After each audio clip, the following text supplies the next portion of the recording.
নিজের শরীরের জ্বালাগুলো মিটিয়ে নে মর্কট। দেখি এবার কিরূপ ভাবে পারিস।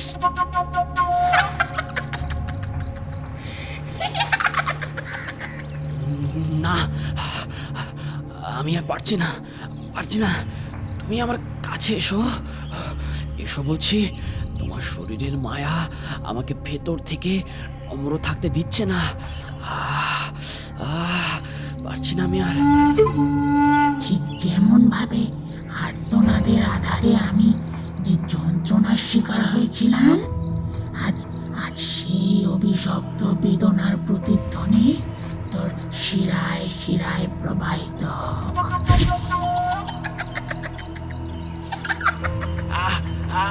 দরজা খোল বলছি। দরজা খোল।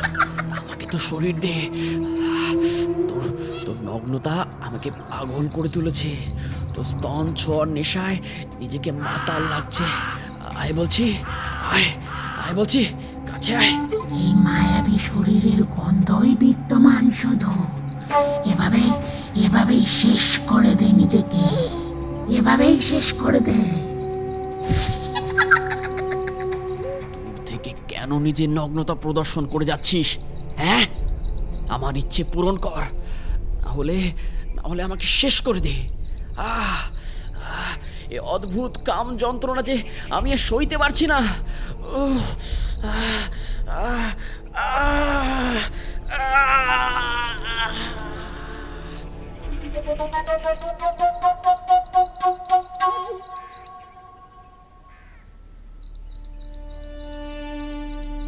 নমস্কার বন্ধুরা, গল্প ক্যানভাসে আপনাদের সকলকে স্বাগত জানাই। আজকে চলে এসেছি আরও একটা নতুন গল্প নিয়ে।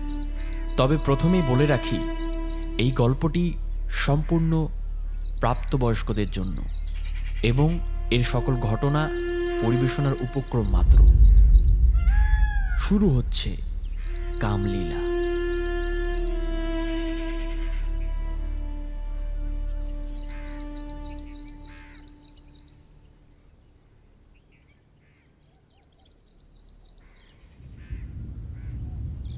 জমিদার বাড়িটাকে দূর থেকে দেখলেই মনে হয় এখনো যেন তার নিজের শ্বাসে বেঁচে আছে। মাঝরাত নামলেই তার জং ধরা দরজা জানালাগুলো অদৃশ্য শক্তির ধাক্কায় থরথর করে কাঁপতে থাকে। লোহার রডগুলো একে অপরকে ঠুকে তোলে এক অশরীরী প্রতিধ্বনি।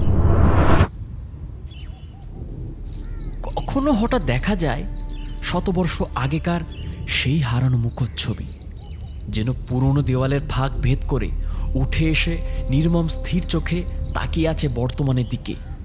আর গভীর অন্ধকারে ডুবে থাকা নিচতলা থেকে ভেসে আসে এক ক্লান্ত দীর্ঘশ্বাস, একটা চাপা দম বন্ধ করা আকুলতা, যা শুনলেই মনে হয় কেউ অসমাপ্ত অভিসন্ধি আর অপূর্ণ কামনার যন্ত্রণা বুকে চেপে এখনো ওই বাড়ির প্রতিটি কোণে অদৃশ্য ছায়ার মতো ঘুরে বেড়ায়।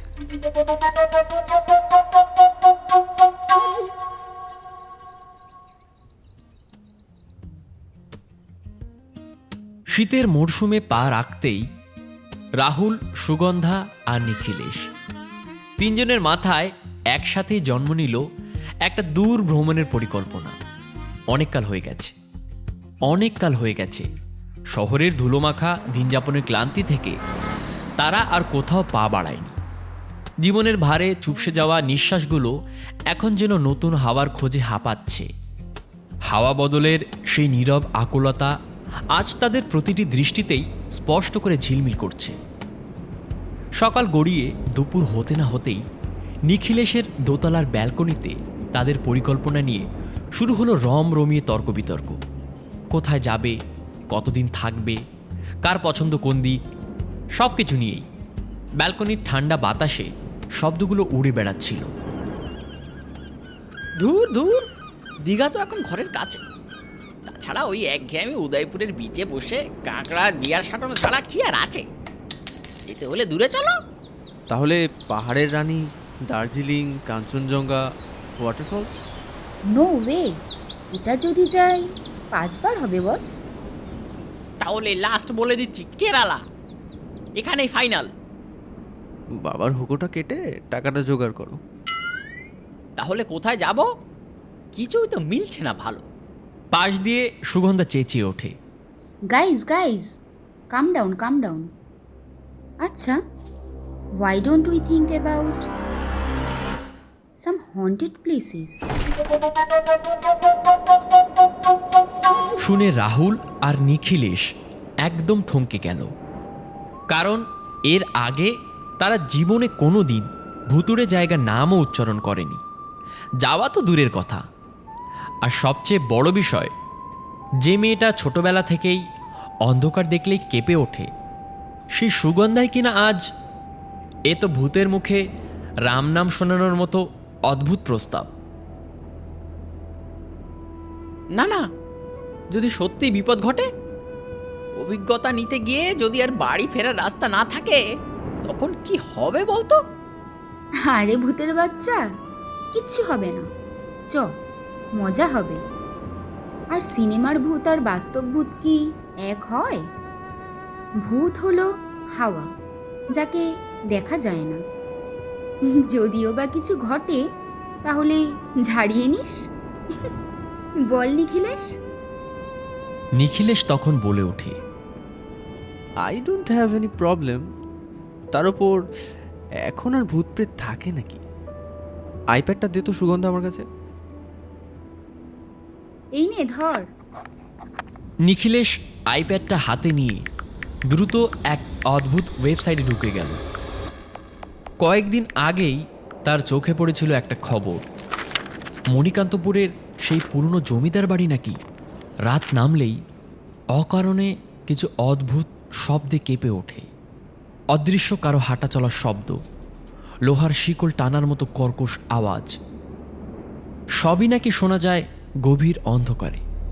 আর সবচেয়ে ভয়ঙ্কর ব্যাপার, মাত্র কয়েকদিন আগেই সেই বাড়ির আশেপাশেই অস্বাভাবিকভাবে কয়েকজনের মৃত্যু হয়েছে, যার ব্যাখ্যা কেউ দিতে পারেনি। মণিকান্তপুরে একসময় জমিদারদের অবাধ আনাগোনা ছিল। এখানে রয়েছে বহু রাজপ্রাসাদের সমাবেশ। ইতিহাসের ভারী ছায়ার নিচে লুকিয়ে আছে অসংখ্য অপ্রকাশিত কাহিনী। শুধু তাই নয়, গ্রামের পাশে গভীর অরণ্যে আজও এক বিশেষ উপজাতির মানুষ শান্তভাবে বসবাস করে। এছাড়াও শীতের মরশুমে যে কারণে মণিকান্তপুর বিশেষ বিখ্যাত, তা হলো এখানকার ঐতিহ্যবাহী খেজুরের রসের মিষ্টান্ন। জমিদারি যুগ থেকে সারি সারি শান বাঁধানো ঘাটের পাশ ঘেঁষে দাঁড়িয়ে থাকা অসংখ্য খেজুর গাছ আজও গ্রামবাসীর শীত অপেক্ষাকে জীবন্ত করে রাখে। এই গ্রামে আরও একটি গুপ্ত বিষয় আছে, তা হলো বুনো ময়ূরের আবাস। জানকথায় শোনা যায় জমিদারদের বরাবরই ময়ূর পোষার আকাঙ্ক্ষা ছিল। কেউ কেউ বিশ্বাস করে তার মৃত্যুর পরও সেই ইচ্ছের ছায়া অরণ্যের ভিতর ঘুরে বেড়ায়। সেই কারণেই নাকি ময়ূরগুলো এই স্থানটিকে কখনো ছেড়ে যায় না। তবে জমিদারি চালচলন নিয়ে আরও নানান ইতিহাসের ব্যাখ্যা পুরো মণিকান্তপুরে ছড়ানো রয়েছে। যাই হোক, কিন্তু এই সব কিছুর থেকে বেশি আকর্ষণীয় এখানকার প্রধান জমিদার বাড়ি। দিনের আলোয় তা দেখা যায়, কিন্তু রাত নামা মাত্রই বাড়িটি নাকি কোনো এক অদ্ভুত ছায়ার মাঝে নিজের আসল রূপকে অদৃশ্য করে রাখে। শোনা যায় প্রাসাদের গভীরে একটি গোপন কক্ষ রয়েছে, যা যুগের পর যুগ ধরে বন্ধই পড়ে আছে। মাঝে মধ্যে খবরের পাতায় সেই রহস্যময় কক্ষের কথা ভেসে ওঠে। সব মিলিয়ে দুদিনের ভ্রমণের জন্য মণিকান্তপুর যেন একেবারে পারফেক্ট গন্তব্য। আইপ্যাডটা টেবিলের উপরে রেখে নিখিলেশ বলে ওঠে, মণিকান্তপুর দ্য ফাইনাল ডেস্টিনেশন। শনিবার সকাল 9টায় বেরোবো। যেখানে ভূত, ছোট পাহাড়, জঙ্গল, আদিবাসীদের বাস, গ্রাম্য ভাইব, আর একটা রাত আমরা ওই বাড়িতে কাটাবো। যদিও ওখানকার মানুষেরা এটা মেনে নেবেন না, কিন্তু কি করায়, আমাদের বান্ধবীটার প্রথমবার ভূত দেখার ইচ্ছে সেটা তো পূরণ করতেই হয়। তাই আমি কিছু ভেবে রেখেছি, আমার উপরই ছেড়ে দে তোরা। আপাতত বাড়ি যাও, ব্যাগ গোছাও। তাহলে এটাই ফাইনাল নাকি? একদম। এরই মধ্যে নিখিলেশের মা এসে হাজির হয় কফি আর স্যান্ডউইচ নিয়ে। সুগন্ধা আর রাহুল বেরোতে যাবে, আর তখনই কাকিমা এসে এই তোরা খেয়ে যাবি, একদম বেরোবি না। অনেক কাজ কাকি, না না পরে খাবো। কোনো কথা নয়, বস আগে। আর এই মিষ্টি মাখা ধমক খেয়ে তারা আবারও আড্ডায় বসে পড়ল। কফি আর স্যান্ডউইচ খেতে খেতে রাহুল হঠাৎ বলে ওঠে, স্যান্ডউইচটা যা বানিয়েছো না কাকিমা! ওহ, কি প্রশংসা! দাঁড়া, তোকে আর একটা দিই বাবা। এই না না, আর পারবো না, আর দিও না গো।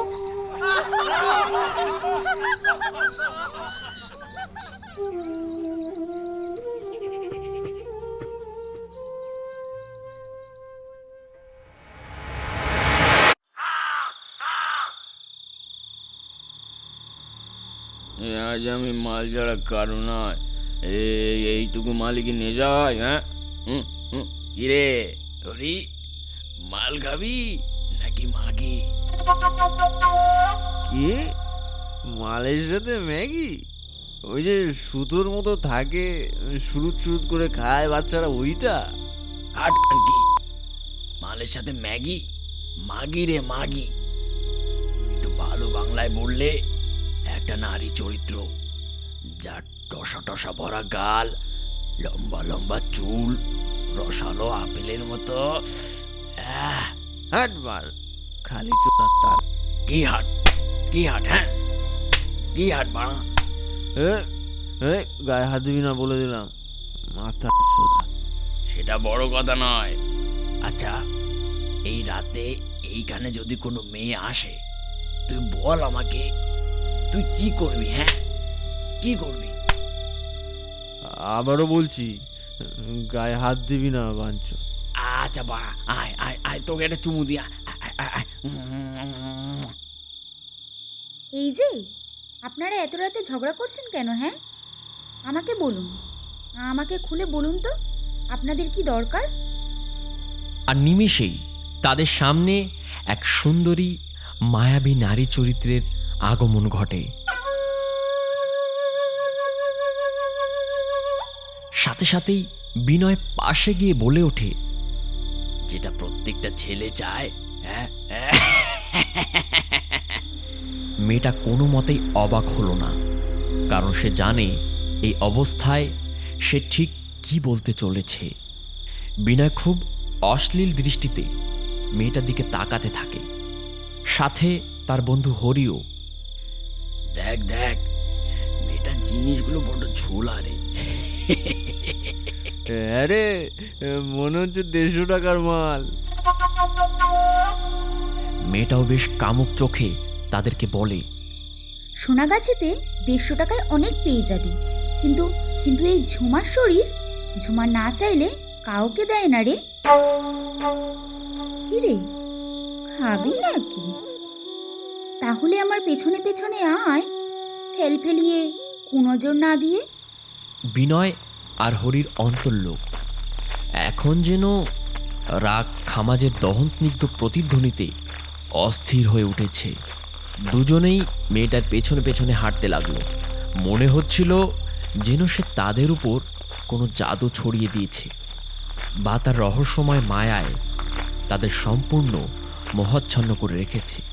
চলার পথে মেয়েটি কয়েকবার পিছনে ফিরে নরম অথচ নির্দেশ সুরে বলে, এইদিকে এসো, দেরি করো না, আমার সঙ্গে সঙ্গে এসো। তারপর তারপর যত খুশি নিজেদের জ্বালা মিটিও। হ্যাঁ। বেশ খানিকটা পথ অতিক্রম করে সামনে গিয়েই একটা বিশাল রাজপ্রাসাদ পড়ে, আর মেয়েটা তার মধ্যে তাদের দুজনকে নিয়ে যায়। আর এটা হলো সেই ভুতুড়ে জমিদার প্রাসাদ। তবে তাদের এসব কিছুই মাথায় ছিল না। তাদের এখন শুধু একটাই ইচ্ছে মাথায় ঘুরপাক খাচ্ছিল, সেটা হলো প্রতিক্রিয়া বা শারীরিক সুখ। নেশার ঘরে তারা দুজনে আর সহ্য করতে পারছিল না। একটা অন্ধকার কক্ষে প্রবেশ করতেই দেখা গেল নিজে থেকেই দেওয়ালের পাশ দিয়ে একটা মশাল জ্বলে উঠল। হিংস্রতার চরম সীমায় গিয়ে বিনয় ঝুমাকে জড়িয়ে ধরে তার অন্তর্বাস খুলে ফেলে। ধীরে কর সালা।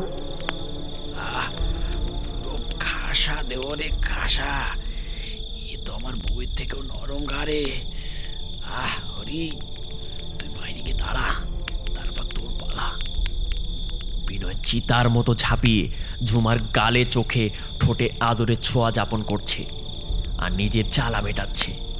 আর ঝুমা ওদিকে থমকে আছে এক জড়ো কাঠের মতো। তাকে দেখে যেন মনে হচ্ছে তার মনে কোনো লুকোনো প্রশ্ন জমা রয়েছে, যেটা সে এক্ষুনি বিনয়কে বলতে চায়। একসময় উত্তেজনা যখন চরম শিখরে, বিনয়ের ঝুমার নিচের কাপড় খোলার আর্জি জানালেই ঝুমা থামিয়ে বিনয়কে আদর মাখা চোখে এমনভাবে জড়িয়ে ধরে যেন ঝুমা তাকে ভালোবেসে ফেলেছে। ঝুমার এই আহ্লাদে আদরে গদগদ হাতের ছোঁয়া পেয়ে বিনয় যেন সেই মুহূর্তের জন্য সত্যিকারের ভালোবাসার টান অনুভব করে। হঠাৎ ঝুমা বিনয়ের চোখের দিকে তাকিয়ে তার ঠোঁটে ঝুমুর বৃষ্টি বইয়ে দেয়। বিনয়ও শক্ত করে জড়িয়ে ধরে ঝুমার কোমল স্তন দুটোকে স্পর্শ করে। এতে ঝুমার শরীরের অভ্যন্তরে সংযত কামদীপ্তির এক উষ্ণ স্রোত জেগে উঠল। আর তখনই ঝুমা বলতে থাকে, এই ঘরে ঠিক পাশের ঘরে আরো আরো কক্ষ আছে, যেটাই আছে প্রচুর গুপ্তধন। তুই তুই দিবি খুলে সেটাকে? তার মনে ঝুমার জন্য তখন সব কিছুর উত্তরই হ্যাঁ। আমাকে আমাকে কথা দে, তুই তুই ওই ঘরটা খুলে দিবি। আরে হ্যাঁ, বলছি তো খুলে দেবো, আগে যেটা করছি সেটা করে নি।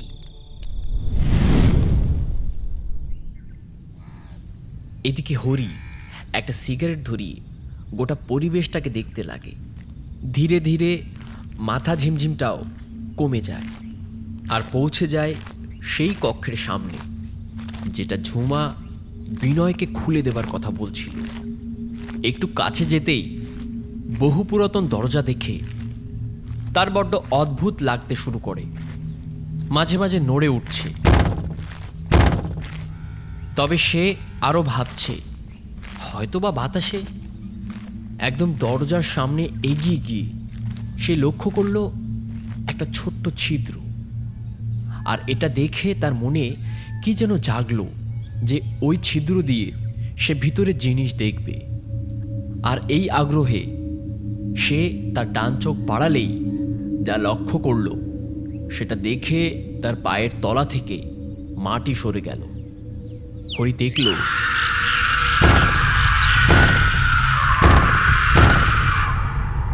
মুক্তি, আমাকে মুক্তি দে শয়তান। খোল খোল বলছি, দরজা খোল, খুলে দে, শেষ করে দেব, আমি শেষ করে দেব তোদের সবাইকে।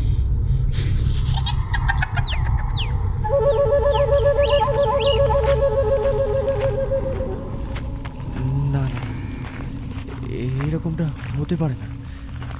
একই সময় একই মানুষ দুটো ভিন্ন জায়গায় কি করে? না না, এটা অসম্ভব, এটা অসম্ভব। খোল বলছি, খোল, বিধুয়ার জাত, মুক্তি দে, মুক্তি দে আমাকে। সঙ্গে সঙ্গেই হরি উঠে দৌড়ে চলে যায় বিনয়ের কাছে, কিন্তু তার পা যেন কাঁপছে, মুখে কথা আটকে যাচ্ছে। বিনয়, বিনয়, বিনয়, পালা আগে, এখান থেকে পালা, পালা বলছি, না হলে মরণ ঘনিয়ে আসবে। আয় বলছি, আয় ফিরে আয়।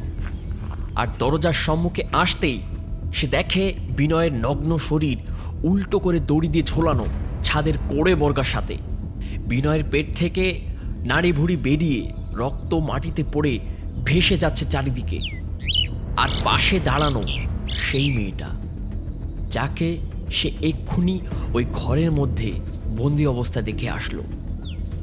সে কেবলই ক্ষীণ দৃষ্টিতে হরির দিকে তাকিয়ে আছে। আর মেয়েটা কেন তাকিয়ে আছে সেটাও সে বেশ ভালো করেই জানে।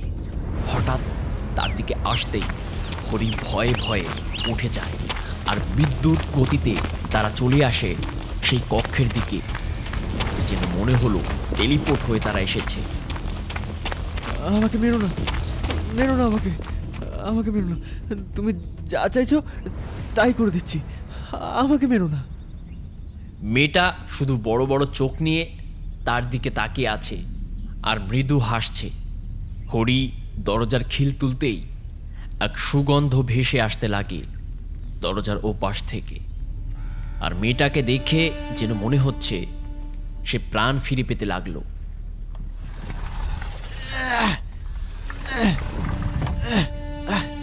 মনে হচ্ছে মরচে ধরে গেছে।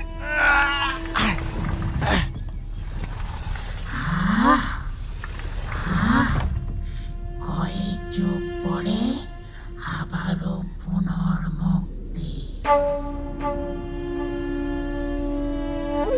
পুরনো লোহার কাঠ বাঁধানো দরজা খুলতেই হরির চোখের সামনে ফুটে উঠল এক অদ্ভুত দৃশ্য।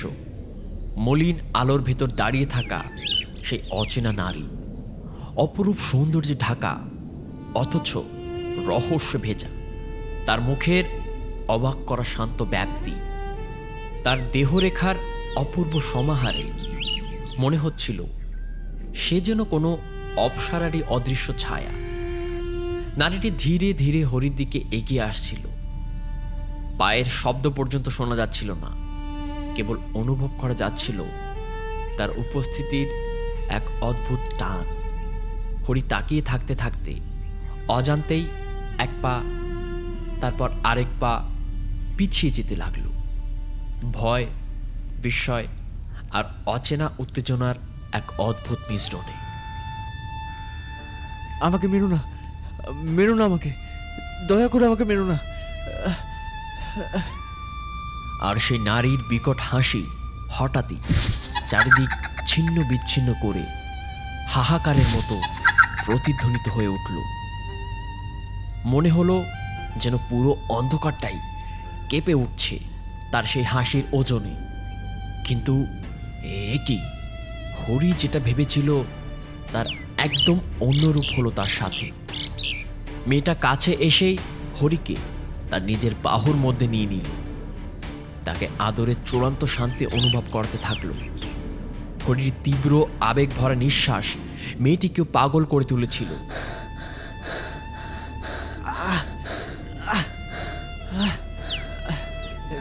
কে তুমি? কেন এর উপর আচরণ করছো?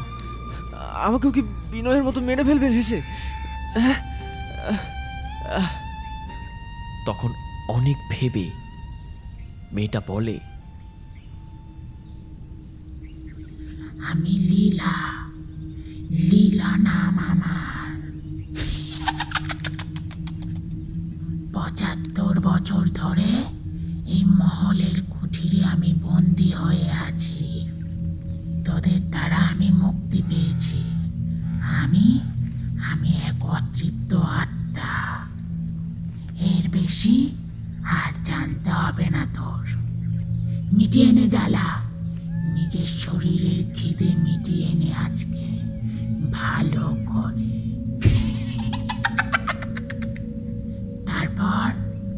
তারপর চলবে হত্যা লীলা।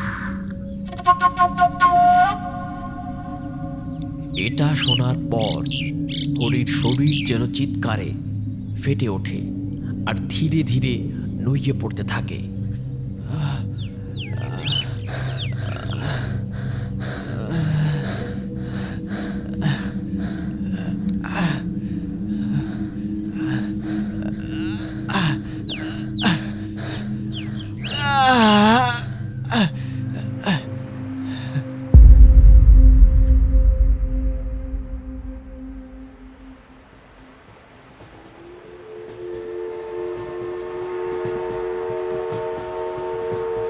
শনিবার সকালে ঘুম ভাঙতেই নিখিলেশ, সুগন্ধা আর রাহুল তড়িঘড়ি করে শিয়ালদহ স্টেশনে এসে পৌঁছালো। তাদের প্রথম গন্তব্য মধ্যমগ্রাম স্টেশন। সেখান থেকে সরাসরি বাস ধরলেই হিজলডাঙ্গা, আর এরপর ভ্যান গাড়ি কিংবা চাইলেই হাঁটা পথে পৌঁছে যাওয়া যায় মণিকান্তপুরের দিকে। নিখিলেশ আগেই সব ব্যবস্থাপনা করে রেখেছিল। তার উপর বাবার সঙ্গে কথা বলে একজন পরিচিত আত্মীয়র সন্ধানও পেয়েছে সে, তাই থাকা খাওয়ার জন্য হোটেলের আর দরকার পড়ল না। ফলে তারা নিজেদের মতো করেই অবাধে ঘুরে দেখতে পারবে মণিকান্তপুরকে। ট্রেন ছাড়তেই মধ্যমগ্রাম আসতে তাদের বেশি দেরি লাগলো না।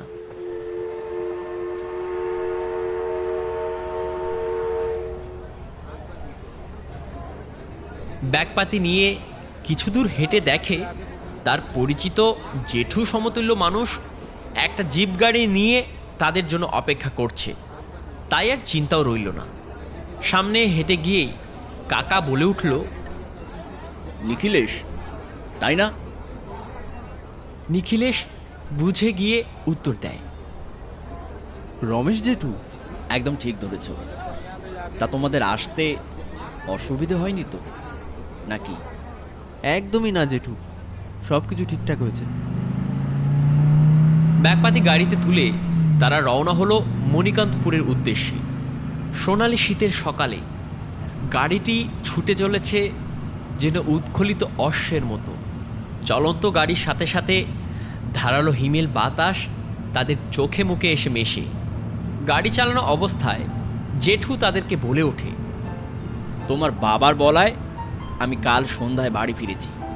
এটা শুনে সুগন্ধা বলল, ওয়েবসাইটে দেখলাম 100 থেকে 150 বছর আগের জমিদার মহল নাকি রাতের আধারে চিৎকার করে, কিসের শব্দ শোনা যায়।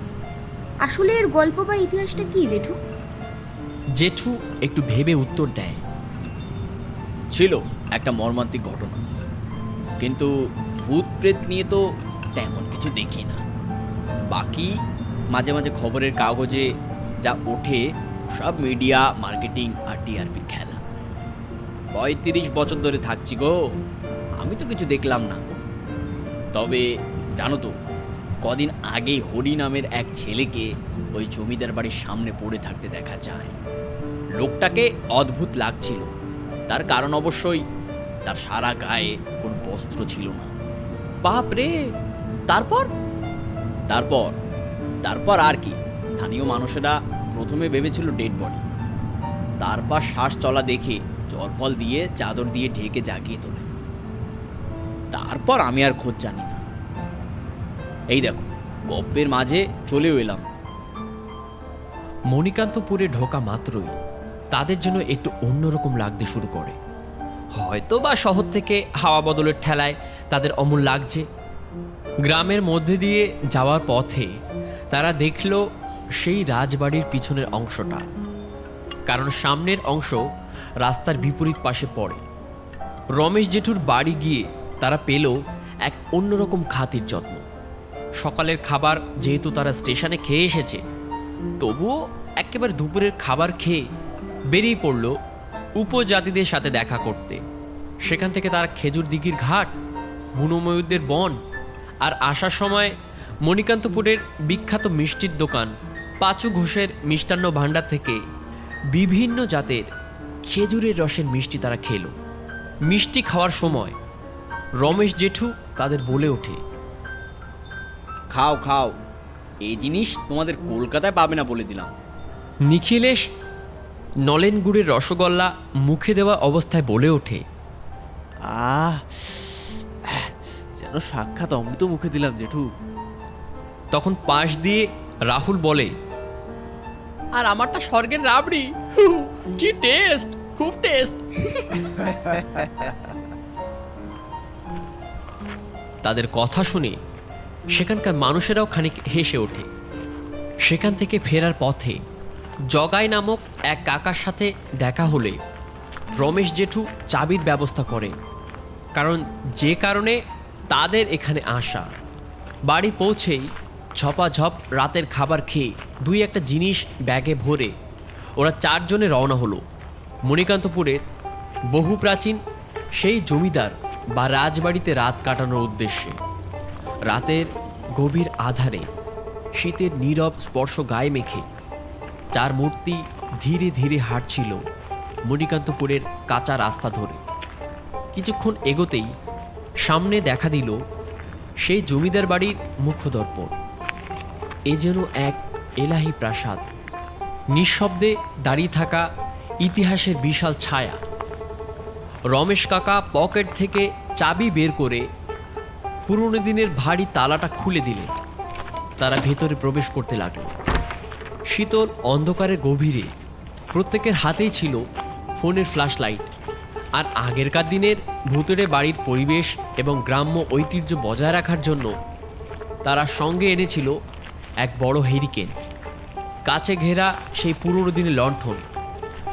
বাড়ির মূল দরবারটি খোলে না, তাই পাশের ছোট দরজাটা দিয়ে তারা ধীরে ধীরে প্রাসাদের ভিতরে প্রবেশ করল। ভিতরে ঢুকেই সুগন্ধা চারপাশ দেখে মুগ্ধ হয়ে যায়। সে বলে ওঠে, wow, this is crazy guys, literally insane. অন্ধকারে বাড়ির কাজগুলো বেশ বোঝা যাচ্ছে। তখন রাহুল বলল, তবে গা ছমছমে একটা ব্যাপার কিন্তু আছে, বল নিখিলেশ।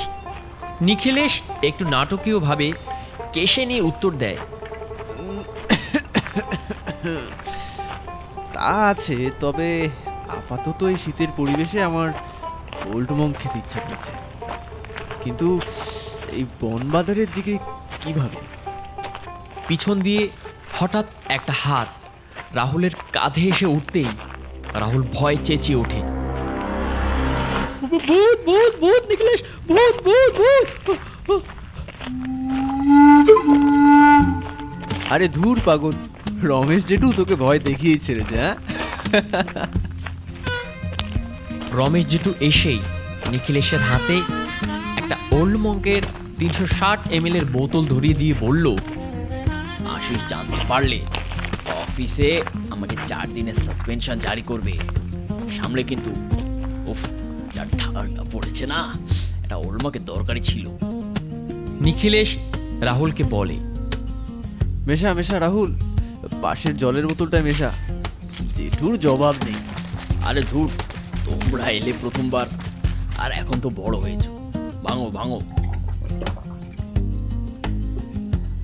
এদিকে তারা তিনজন রাম পানেতে মত্ত, আর অন্যদিকে সুগন্ধা যেন তাদের চোখ এড়িয়ে ধীরে ধীরে মহলের ভেতরে প্রবেশ করছে। হেরিকেন হাতে ধীরে এগোচ্ছে সে, চারিদিকে তাকিয়ে দেখছে, আর তার কাছে সব কিছু যেন মায়াবী লাগছে। পুরনো দেওয়াল, কাঠের দরজা, বহু আগের দিনের শেকল, মশাল, খোপ, আতরের খালি দানি, আগেরকার দিনের ফুলঝাড়ি, সেগুন কাঠের চেয়ার, টেবিল, সব মিলিয়ে যেন তাকে ইতিহাসের ভেতর নিয়ে যাচ্ছে। হেরিকেনের নিভু নিভু আলোটা সামনে পড়তেই যেন অন্ধকারের বুক চিরে এক টুকরো দৃশ্য ভেসে উঠল। সেখানে একটি দরজা, দরজাটা খানিকটা খোলা, নিঃশব্দে দাঁড়িয়ে আছে। আর বাকি সব দরজার থেকে এটি যেন সম্পূর্ণ আলাদা, অন্যরকম গড়ন, অন্যরকম রং, যেন রহস্য বাঁধা এক দোরগোড়া। সুগন্ধার বুকের ভেতর কৌতূহলটা হঠাৎ ছটপট করে উঠল। আলোটা আরও ঠিক করে ধরে 1 পা 2 পা এগিয়ে গেল সে। দরজার ফাঁক দিয়ে ঠান্ডা হাওয়া বেরিয়ে এলো, সঙ্গে যেন অচেনা এক গন্ধ, পুরনো সময় নিঃশ্বাস। আর নিজের কৌতূহলকে আর সামলাতে না পেরে নিভু নিভু হ্যারিকেনটা সামনে ধরে ধীর পায়ে সে ঢুকে গেল সেই অচেনা ঘরের অন্ধকারে। বাবা, এ কি রে? নিখিলেশ, রাহুল, এই এই তোরা কোথায়? কিন্তু মোহের ঘরে সে একেবারে ভুলে গেছে কতটা গভীর অন্ধকারের মধ্যে, কতটা দূরত্ব পেরিয়ে সে একা একাই এগিয়ে এসেছে এখানে। ওদিকে রাহুল সুগন্ধার অল্প আওয়াজ শুনতে পেয়ে বলে, সুগন্ধা না? হ্যাঁ। নিখিলেশও একটু চমকে ওঠে। ও নো, ওকে একা ছাড়া উচিত হয়নি। চোখ দুটি ছলছল, তার মধ্যে আবার একটুখানি ঝিমুনি। এই অবস্থায় নিখিলেশ একটু উঠে দাঁড়িয়ে হুড়মুড় করে আবার বসে পড়ল। কাপা গলায় রমেশ যেটুকু ডাকলো, এই জেঠু, তাড়াতাড়ি করো, সুগন্ধার কাছে যেতে হবে। এত রাতে মেয়েটা একা ঘুরছে, বিপদ তো আর বলে কয়ে আসে না। তার কণ্ঠে বড় উৎকণ্ঠা, চোখে আতঙ্ক। এক মুহূর্তের মধ্যে পুরো পরিবেশ যেন টানটান হয়ে উঠল। আর ঠিক সেই মুহূর্তে অন্যদিকে সুগন্ধা আবিষ্কার করল এক রাজকীয় ঘর, যে ঘরটায় ঢুকেই মনে হয় যেন শতাব্দী পেরিয়ে কোনো রাজমহলের অন্তপুরে এসে পড়েছে। ঘরের চারপাশে সাজানো সোনাদানা, ঝলমলে অলংকার, দামি আসবাব, বিশাল পালঙ্ক, কাজ ঘেরা পুরনো আয়না, রেশমের পোশাক। যেদিকে তাকায় সেদিকে ঐশ্বর্যের ছটা। সুগন্ধা নিঃশ্বাস বন্ধ করে যেন থমকে দাঁড়িয়ে রইল। তার চোখে বিস্ময়ের আলো, মুখে অবাক হওয়ার হাসি। সব কিছু এত সুন্দর, এত অদ্ভুত বা এত আকর্ষণীয় লাগছে। এই অচেনা রাজকীয় ঘরের জাদুতে সে যেন মুহূর্তের মধ্যেই পুরোপুরি মোহিত হয়ে গেল। ও মাই গড, এত কিছু লুকোনো ছিল এই ঘরে, আর আর আজ পর্যন্ত কেউই ঢুকেনি এই ঘরে। একে একে সে জিনিসগুলো ছুঁয়ে দেখতে থাকে। ও মা, এটা তো একটা নূপুর, আর এটা তো একটা আসল বেনারসি। কিন্তু এগুলো আমায় এত টানছে কেন? কি আছে এদের মধ্যে? আর ঠিক তখনই ঘরের চারপাশে ধোঁয়া ছড়িয়ে পড়ে। সুগন্ধার গায়ে হঠাৎ শিহরণ খেলে যায়, ত্বকে লাগতে থাকে গরম বাতাসের ভাব। সে থমকে দাঁড়ায়, ধীরে ধীরে মাথা ঘুরিয়ে পিছনে তাকায়। কে কে আছে এখানে? নীরবতা, কেউ নেই। কিন্তু অমনি তার মনে হলো যেন কেউ তার শরীরের ভেতর ঢোকার চেষ্টা করছে। তার দৃষ্টি যেন ঘোলাটে হয়ে আসছে, আশেপাশে যেন কারোর ছায়া ঘুরে বেড়াচ্ছে। সে আতঙ্কের স্বরে বলে ওঠে, কে? সামনে এসো, সামনে এসো বলছি। কে তুমি? আহ!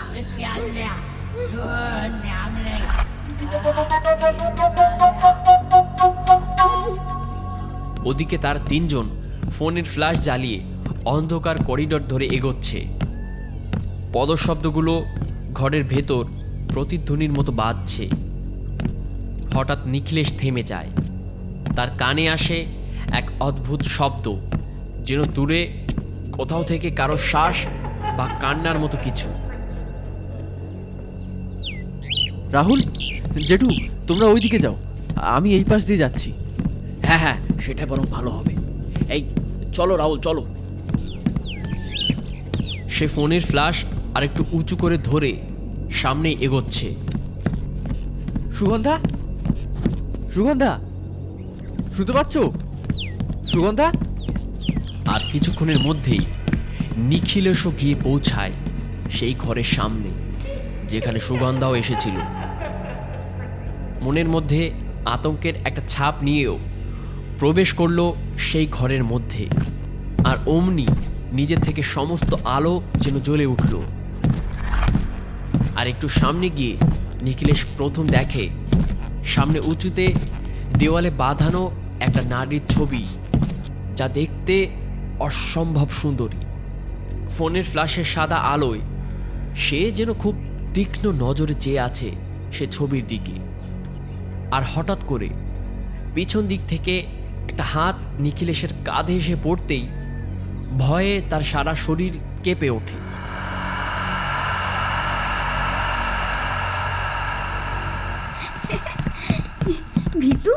ভিতর ডিম একটা।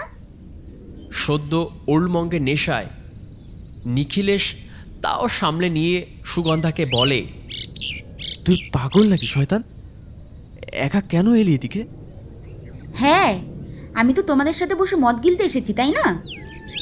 যে থাকে যার ধান্দায়, সবগুলো মাতাল একটা। কোথায় আমাকে একটু ভালোবাসবে তা না। নিখিলেশ যেন শুনে তেলে বেগুনে জ্বলে ওঠে। কি কি আর একবার বল। ভালোবাসবি? হ্যাঁ, তাই কি? ভালোবাসবো? তোকে নাকি ভালোবাসবো?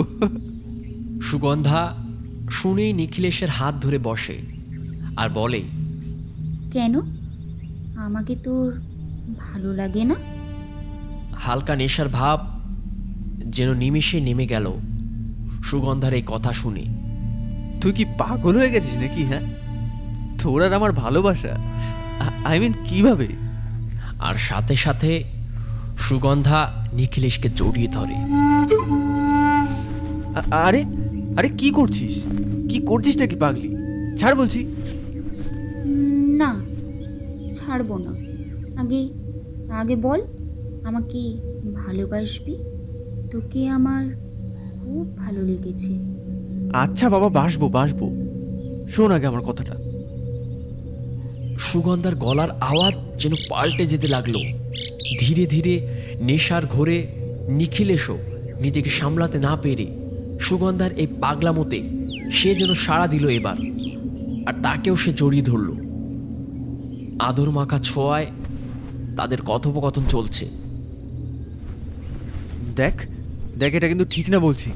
আমার মনে হচ্ছে তুই 4 বোতল ভোটকা মেরে এসেছিস। দেখ, কিচ্ছু হবে না।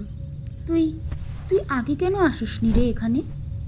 মানে কি উল্টোপাল্টা বলছিস? তোহাকে আপন করিয়া সহবাস করিয়া বাঁচিতে মন চাই। কি যে বলিস বাল! নিজেকে আশ্রয় দিবার এক স্থান, প্রেমের মর্ম বুঝিবার পর হইতেই স্বপ্নে দেখিয়া আসিতেছি।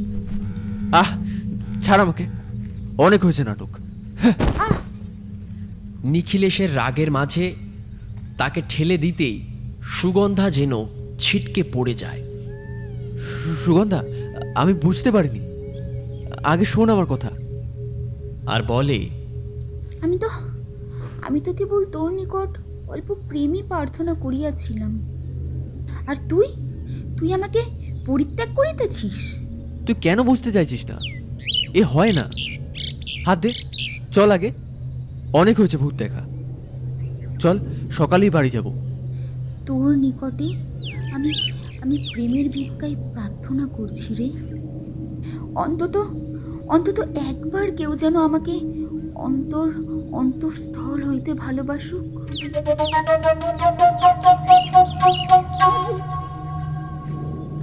এটা বলে সুগন্ধা উঠে দাঁড়িয়েই একটা বিকট হাসি দিল আর ঝাঁপিয়ে পড়ে নিখিলেশের উপর।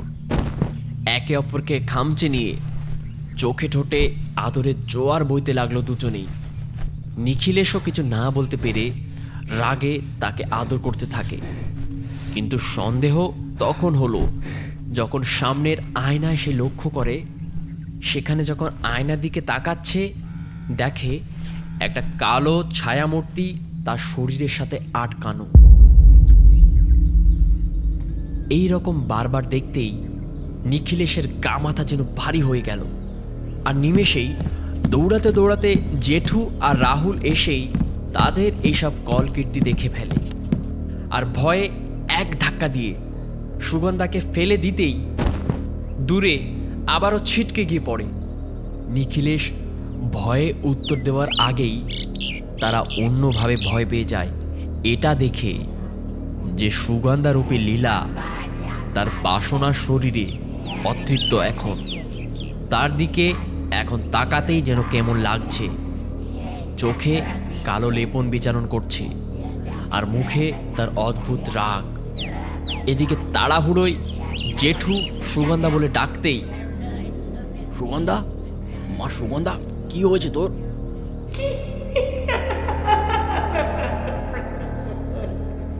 সে সাড়া দেয়। লীলা, লীলা নাম আমার।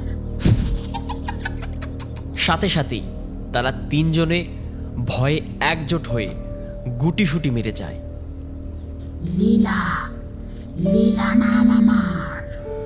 লীলা, এই বিশাল বাড়ি এখন আমার, শুধুই আমার, আমার।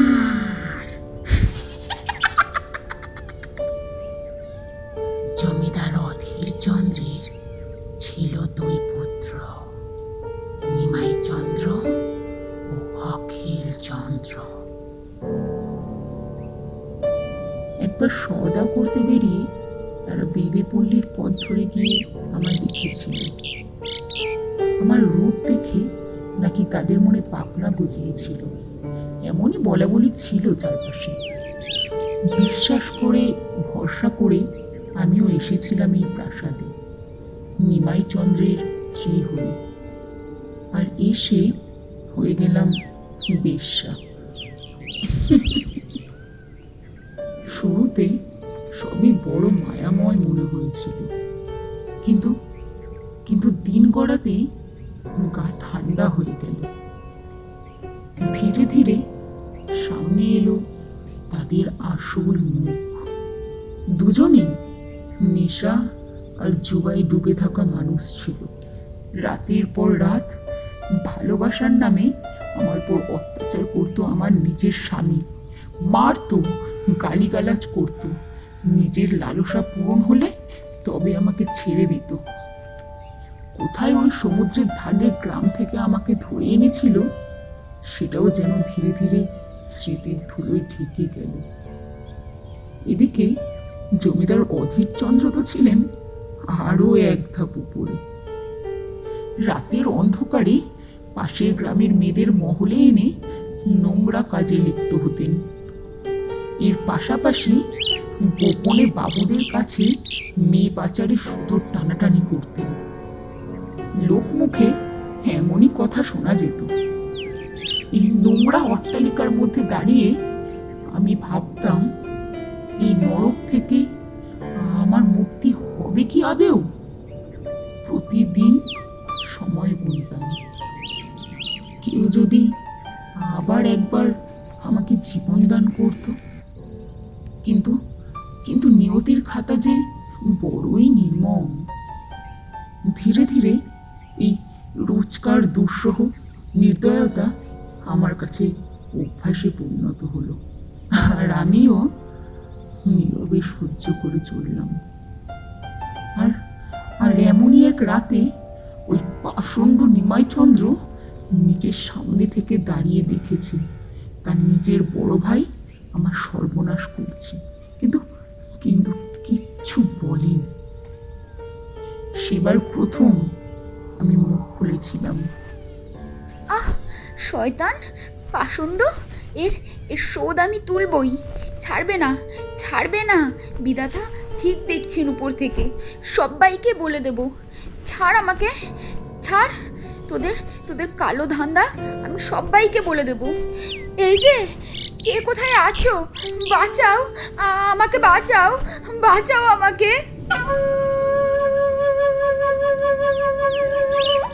এক চড় মেরে আমাকে চুপ করিয়ে দিত, কিছু বলেনি। আর সেদিনের পর থেকে আমি এই ঘরে টানা 7 দিন আটক ছিলাম। এদিকে তারা বেরিয়ে পড়ে একে একে দূরে সওদা করতে, নারী পাচার বা নানান রকম কুকর্ম করতে। কিন্তু ওই যে বললাম না, বিধাতার মার নেই। একদিন বিচার সবারই হয়।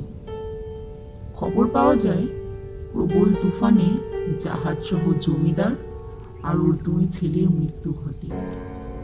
এদিকে আমার অবস্থা প্রায় শেষের পথে। শরীরে রক্ত প্রায় শূন্য, গলার জোর নেই। প্রথম কয়দিন ডাকাডাকি করলেও কেউ খুলতো না। জমিদার পুত্রের আদেশ। এক প্রকার সবকিছুই যেন ধূলিসাৎ হয়ে গেল। তাদের মৃত্যুর পর কেউ আর এই মহলের দিকে ফিরেও তাকায়নি। লোকে ভাবতো ছোট ছেলে বিয়ে করে আনার পরই নাকি এমন ঘটেছে। আমাকে তারা ডাইনি বলেও দাবি করত, আর অশুভ বলে। না হলে নাকি ওই দুর্ঘটনা ঘটতো না। 18টা দিন ধরে আমার শরীরে প্রাণ ছিল, আর খিদের যন্ত্রণায় রাতের বেলা চিৎকার করতাম। কেউ আছো? দরজাটা খুলে দাও গো কেউ। আমার যে বড্ড খিদে পেয়েছে, দয়া করে দরজাটা খুলে দাও। ওই যে কেউ আছো? কেউ আছো?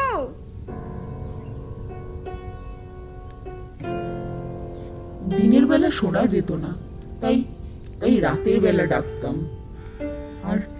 আর গ্রামের মানুষ ভাবতো আমার প্রেতাত্মা।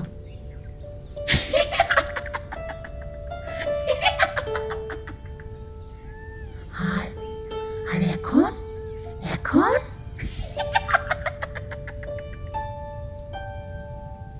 আর এই ঘটনা শুনতে শুনতে তারা দেখে কখন যে ভোরের আলো ফুটেছে তারা নিজেরাও জানে না। নিখিলেশের মনে হলো এ যেন একটা অদ্ভুত স্বপ্ন ছিল। তাড়াহুড়ো করে তারা উঠে বসে। তখন সুগন্ধাও উঠে বলে, উফ উফ, ঘাটটা একদম পুরো ব্যথা লাগছে। কেন রে? তুই যেই ঘুমিয়ে পড়েছিলিস তারপর একটা ভূত এসেছিল, তোর ঘাড় মোটকে চলে গেছে। ওহ, আর না, অনেক হয়েছে ভূত দেখা, চলো বাড়ি চলো। বাড়ি এসে বিকেলের দিকে তারা রওনা দেবে কলকাতার উদ্দেশ্যে। সুগন্ধা বারে বারে খোঁজার চেষ্টা করছে সেই ঘরে যাওয়ার পর হলোটা কি, কিন্তু খুঁজে পাচ্ছে না। আর ওদিকে রমেশ জেঠু নিখিলেশকে আলাদাভাবে ডেকে বলে, এই নাও, এটা ধরো, সুগন্ধাকে দিও গিফট হিসাবে। এই লকেটের ভিতরে আছে একটা গাছের শিকড়, যেটা যে ঘটনা ঘটলো তাতে এটা ওকে রক্ষা করবে। হ্যাঁ জেঠু, এটা আশা করিনি কোনোদিন। জেঠুকে বিদায় জানিয়ে তারা এখন সন্ধ্যা 6টার বারাসাত শিয়ালদহ লোকালে বসে সিট পেয়ে জানালার কাছে বসতেই সুগন্ধা যেন কিছু ভাবছে, তার যেন কিছুতেই কিছু মিলছে না। হঠাৎ সে বলে ওঠে, জানিস নিখিলেশ, ওই বাড়িতে কেউ একজন ছিল। আমার মন বলছে ছিল, কিন্তু তারপর যে কি ঘটলো, ধুর বাবা, আর ভালো লাগে না। কাল অফিস, আবার চাপ। আর অপর পাশ দিয়ে নিখিলেশ ট্রেনের মধ্যে হাঁটু গেড়ে বলে, হে প্রিয়তমা, মণিকান্তপুর থেকে এর থেকে ভালো আর কিছু পেলাম না। আহ, কি হচ্ছেটা কি? এই নিখিলেশ, ওঠ বলছি আগে। তা আগে পড়ে নে গলায়, তারপর উঠবো। যন্ত্রণা। ওঠ, আর নিজে পড়িয়ে দে, বুকেকো ছেলে একটা। এই বলে তারা তিনজনে হেসে উঠল।